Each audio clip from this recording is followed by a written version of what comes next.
What is going on, everybody? You are back on another edition of the Coach's Corner.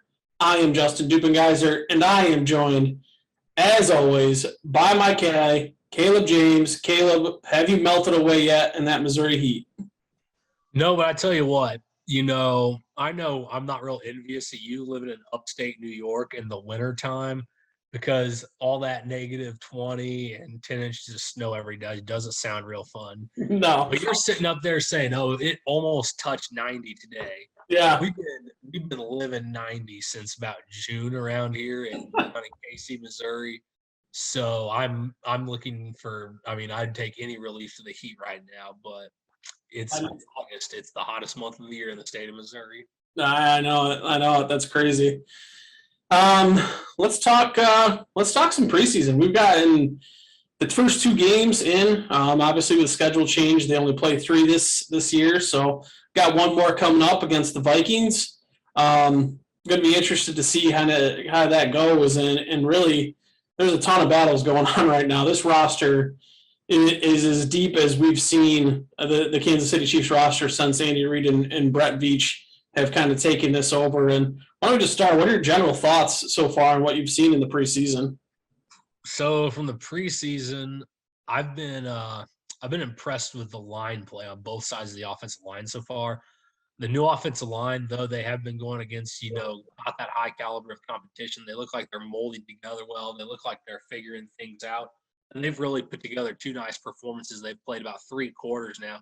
Have had some really long drives. Have had some sustained success in the ground game.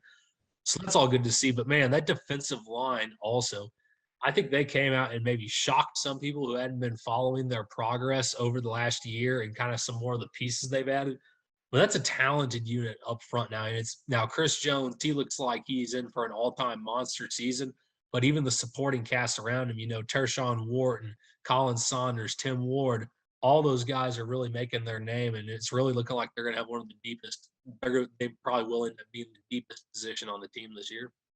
Yeah, it's really impressive. I'm right there with you. Those are kind of the two things that jump out right away for me, too, is obviously everybody wanted to see the offensive line. Coming off the Super Bowl, they go out, they completely revamp the offensive line. How is that unit going to come together? And, where is that going to be? I think some people were surprised by Nyang kind of taking over that right tackle position and not giving it back to Remmers once Remmers came back healthy. If you listen to this show on a regular basis, that shouldn't be a surprise to you. We've been saying that for a while, that this is kind of the offensive line we expected to see this year, and they're coming together. And this is not your everyday run-of-the-mill offensive line for the Kansas City Chiefs. This is like a lineup and freaking punch you in the mouth, maul you up front type of offensive line while still being able to be athletic enough to pass pro. So it's been nice to see so far. Like you said, the competition hasn't been, outstanding so far, but they have things that they need to work on in general, and they're headed in the right direction, I think. And then you talk about the D-line, like you mentioned Chris Jones, like he's on a different level right now. He is just he cannot be blocked, whether he's on the edge, whether he's in the interior, whatever he did in the offseason, his diet and workout regimen, man, that dude came in ready to play some football and is absolutely balling. And then the other guy, I think, that has stood out to me along that front, I mean, you can name a ton of them, right? Mike Dana's had good. Colin Saunders, Jaron Reed has been an awesome addition. But Tershawn Wharton, like that dude, he's so quick along the interior. Like him and Chris Jones on pass downs on the inside are just going to be an absolute problem. Dude, it's incredible the kind of strides they're able to make with Wharton in such a short amount of time because he was so raw last year, but now he's developed like some actual pass rush moves in his game, which is about what he was missing last season. So, they're going to have those great pass rush packages with Wharton and those guys. They're going to have their great run stuff. Colin Saunders has played his way back into a spot on the roster. He's been awesome. Derek Nottie, Jaron Reed, everyone's looking good. I still think the only question still come out on that edge position. They released Taco Charlton. I think that was a big surprise to a lot of people. Right now, they're rolling out there on the edge with obviously Chris Jones. Then you have Tim Ward, who we've talked about some on this show because he's been a performer. He's been a guy who they think can maybe step up and play. And they've got Kando, Mike Dana, and Alex Okafor out there. So between them all and Frank Clark, they're going to try to find a way to make it work. but that inside pass rush could be deadly this year. Yeah, no question. And you talk about a guy like Tim Ward, and we'll kind of shift gears here and start. There were some serious roster battles going on. We talk about, I thought about the depth coming in here, and that is going to be one of them. What are they going to do with Tim Ward? And I think the cutting of Taco Charlton, which is unfortunate because I think he actually flashed a little bit when he was healthy with his pass rush ability. And I don't know if he didn't seem like the same player when he came back this year from injury. He didn't still have that explosion that he kind of did last year. But I think part of it, too, is that Tim Ward has kind of emerged as a player that is starting to figure it out, right? It's taken time. Obviously, he's transitioning from a different sport, but you can see the athleticism on the edge. He's had a couple sacks already this preseason. And then you throw guys in there, like you mentioned, Kano, who they drafted, who's getting quite a bit of reps with the first group, quite a bit of looks. With Okafor, and Dana has been tremendous. He's been everything and more since last season, just building off of that great rookie year.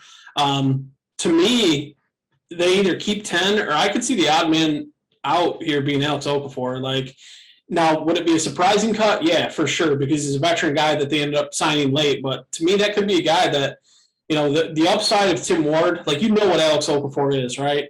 Tim Ward could be something special. Like, he is turning into a player that has clearly developed over the last 2 years in this organization.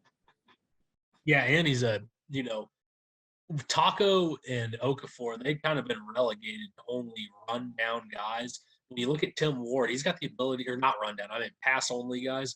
You look at Tim Ward, he's got the ability, he's making plays in the run game and in the passing game. I know we all see the sacks he's getting, the pass rushes he's getting on the quarterback.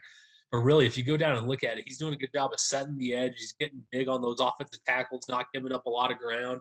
And really, he's just doing all that team football stuff that the defensive line has to do for the Chiefs to be able to win. So I definitely think the O-line and D-line are probably the two most solidified positions. I know that sounds weird. We thought those could be two weaknesses. Some people did. I don't know. I think on this show, we've been kind of talking about how this could play out for a while now. Lucas Nine was the most criticized Chiefs offensive lineman in the offseason just because of a couple of pictures, and he's arguably played the best of everyone in these preseason games so far. But yeah, the O-line and D-line, I think they're looking solid. They're set. They have depth. They have experience. The O-line's still going to be able to get a few things together, but overall, you got to be optimistic with the way they're looking. I'm also a couple of more of those like positions you're looking at where things are getting interesting are tight end and wide receiver. Yeah, no doubt. Tight end, wide receiver are huge, and that kind of comes down to like roster construction too. Like, are you going to keep 4 tight ends? Are you going to keep, 3 running backs? Are you going to keep 6 receivers? What are you going to do along defensive line? Like, there's 10 defensive linemen right now in Kansas City that could make arguments to make this roster, right? Do you want to keep 10 defensive linemen? I mean, maybe they've done it in the past, right? You can never have enough pass rushers, I guess, that they say, especially in today's league.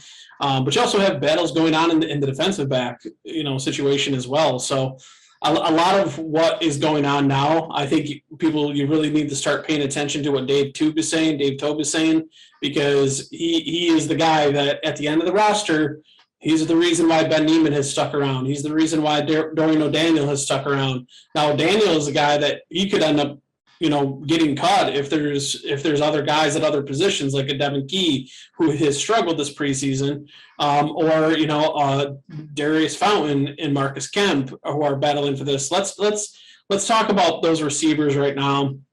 Well, I'll ask you first because it's pretty much the hottest topic always in Kansas City is Mecole Hardman. To me, I'm watching the game against the Cardinals, and the guy got himself open on numerous occasions, and Mahomes was off a little bit. He was a little bit high. He was throwing everything a little bit high. He had the rollout in the end zone where he tried to do the no look for no reason, and he airmailed it. What is your impression of Mecole so far as kind of the number 2 guy this preseason? And talk to me about the receiver position in general and kind of where you see that's going. So I think it's real easy just off of like watching the game live to be able to think that Hardman should have caught those passes. You go back and you take a look at more into an in-depth breakdown of it. Hardman's open early on a couple of those plays, and Mahomes does miss. The one in the end zone he throws a little bit high. that would have taken – I don't think people realize how tough of a catch that would have been for Hardman for him to be able to haul it in, because he's going to have to jump in the air and then find a way to get 2 feet in bounds because the ball's already headed out of the end zone. So that's just a tough play in general. The other one, Mahomes just missed because he put too much heat on it when Hardman was open in the end zone. Mahomes might have tried to go a little no-look pass. I'm not real concerned about their connection. I know everyone's like they didn't throw together in the offseason. That one of the first plays of the game, they got like a nice 7-yard slant route to Hardman, and it just looked pretty from the time it started. It was just a great ball from Mahomes, good route from Hardman there. So there's that takeaway. And then Hardman goes and makes maybe the play of the night with Chad Henne as his quarterback. He's just got coverage all over him. Henne's about to get hit quick. It was a full slide protection, so 3-man's coming off the edge. And Hardman reaches out and he just completely finger grabs that ball and then pulls it in, gets his body in bounds, and the Chiefs score a touchdown. So that was awesome.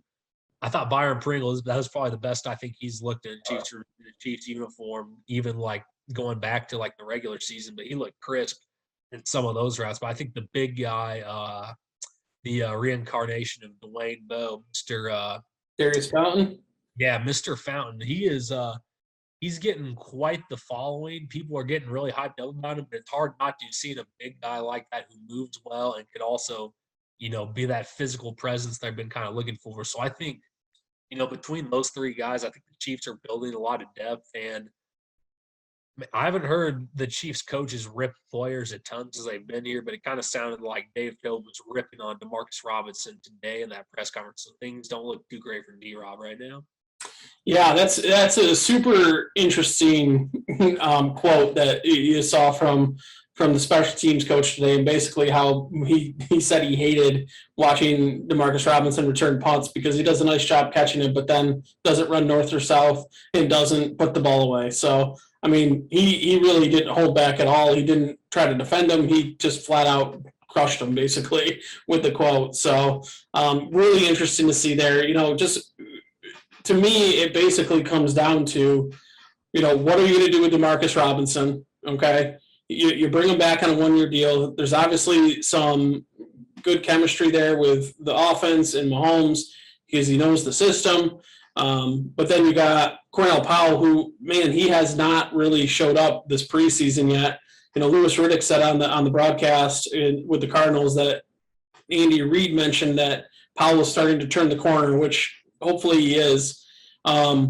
And then you got Fountain and Kemp. Marcus Kemp, now, he was a guy that was talked about it potentially making the roster last year and then had a bad hamstring injury and wasn't going to be back, so he didn't, he ended up going on the practice squad. But now you have Kemp and Fountain, who have already seen massive contributions on special teams.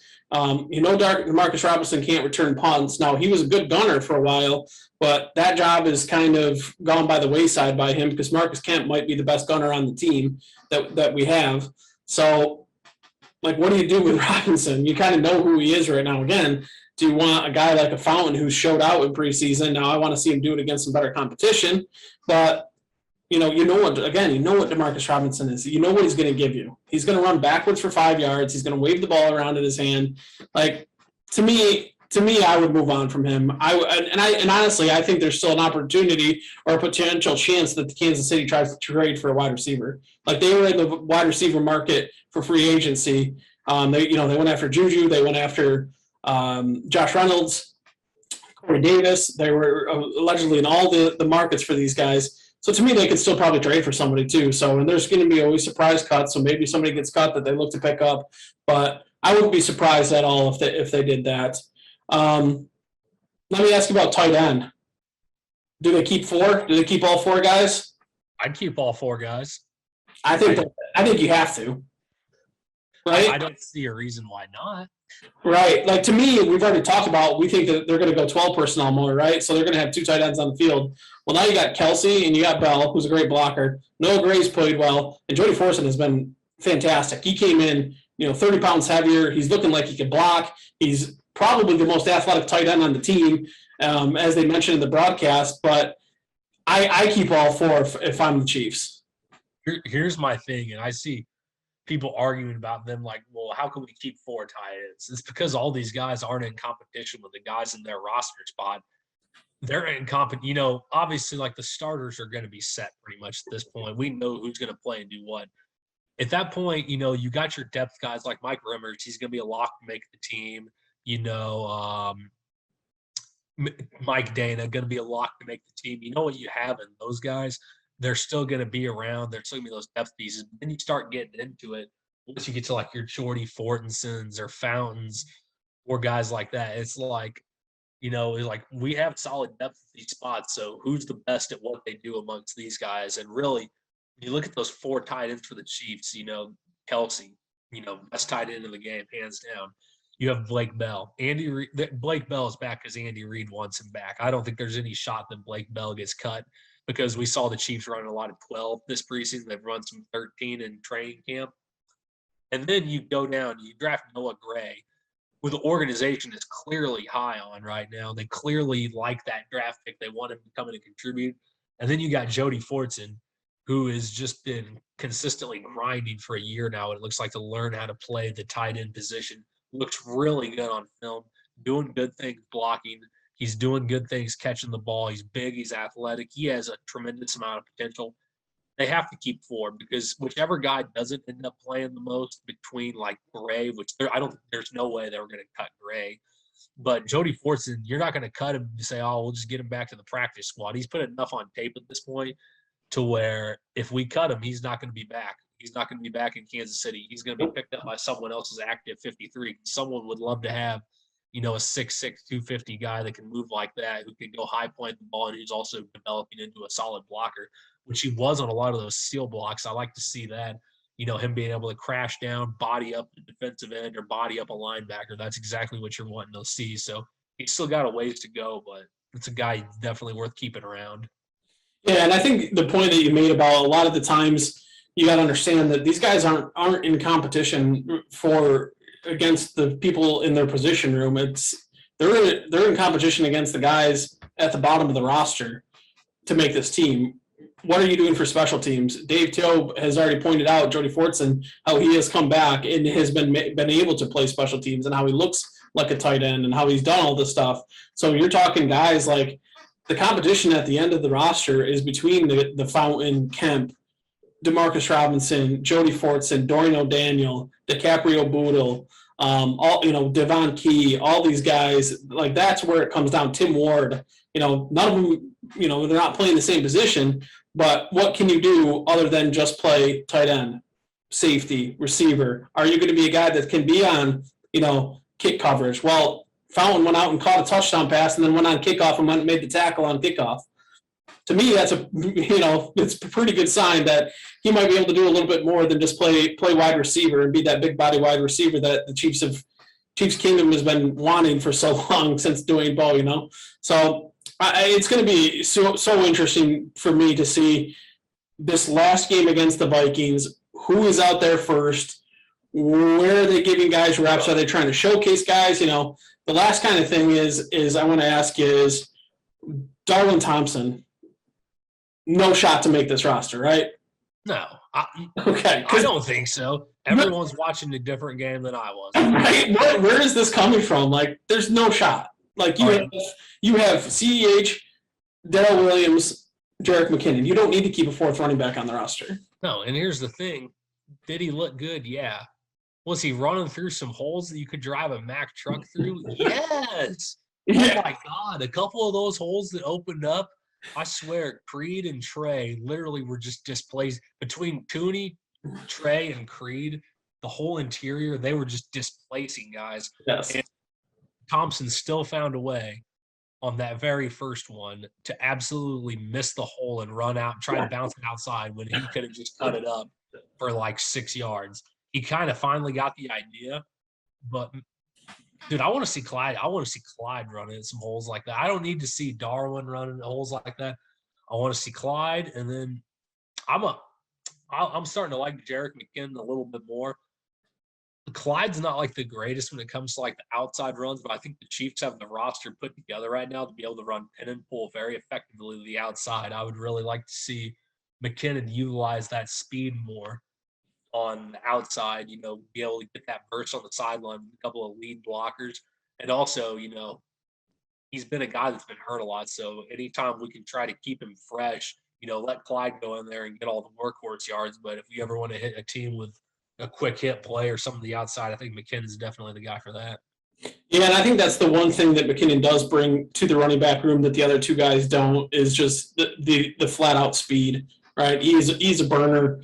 He tested great athletically in everything. 40 shuttle, even he benched well. I mean, the guy's a athletic freak basically. So his versatility is definitely going to be warranted and wanted in the running back room. And he's done a nice job on special teams. Nick Jacobs pointed out on one of the punt returns that he absolutely decleated a dude on a block. So, those are things you love to see. If he's fully healthy, he'll be a nice addition to this team as a change of pace type guy. But, I guess going into this last preseason game, and we'll close out with this, where or who do you want to see? Do you have any big predictions you think? Maybe a roster move that you'll think will happen, or what do you think? What do you think goes on at the end of this preseason? So I don't see many of the starters playing hardly much at all. I think Kelsey, Mahomes, I think they'll all be in their t-shirts and shorts on the sideline. Same for Tyreek Hill. Probably the same for most of the starters. I think they'll probably run the offensive line out there for just a little bit. So I'd be looking for that, but not long. I think Chris Jones will probably – you have to think Chris Jones, Tyrann Mathieu going to be sitting, probably Anthony Hitchens, maybe keep letting Willie and Bolton get a little more experience. But this last preseason game ain't for those guys. This preseason game is going to be for the guys like Tim Ward, for Jody Fortson, for Fountain, for Marcus Kemp. It's going to be for all those guys on the defensive side of the ball.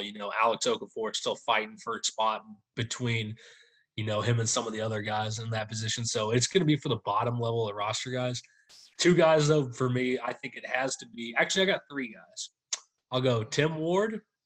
I'm going to go Jody Fortson, and I'm going to stick on offense. I'm going to go Prince Tega Wanahago as the third guy I'm trying to see. He's been a backup offensive lineman who's shown a little bit of flash here and there, but this is also a big week up front for the backups for Nick Allegretti, who's been stepped up and played multiple different positions along the backups this offseason and into the preseason. I think he's really making his name to make this roster spot now because he has played well and when he's been in. So it's going to be for those backup guys, but definitely those three I just mentioned, maybe if not those four.